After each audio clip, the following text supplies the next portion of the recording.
নমস্কার। আজ আমার পরিবেশনায় কবি ভবানীপ্রসাদ মজুমদারের লেখা কবিতা রং বদলের ব্যাপার স্যাপার। দিল্লি থেকে বিল্লি এলেন দুধের মতন সাদা, কলকাতার এক কালো বিড়াল বললে তাকে দাদা। আসুন বসুন, কেমন আছেন? বাড়ির খবর ভালো? সাদা বিড়াল বললে, তোমার রংটা কেন কালো? কালো বিড়াল বললে, শুনুন, রাখুন আগে বেডিং। আমি যখন জন্মেছিলাম চলছিল লোডশেডিং। কুচবিহারের রাজার ছিল একটা কালো হাতি, যখন তখন সেই হাতিটাই করতো মাতামাতি।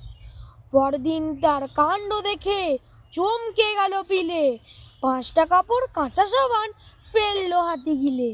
পরদিন কি ঘটলো ব্যাপার বলছি শোনো দাদা, সাবান খেয়ে কালো হাতির বাচ্চা হলো সাদা।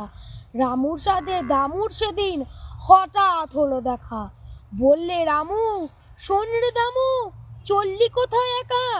9 মাস বাদে দেখা হলো, কেমন আছিস? ভালো? আগে তো বেশ ফর্সা ছিলিস, এখন কেন কালো? বললে রামু, কেমন করে রং হলো শোন ময়লা, আগে বেচতাম ময়দা আমি, এখন বেচি কয়লা। ধন্যবাদ।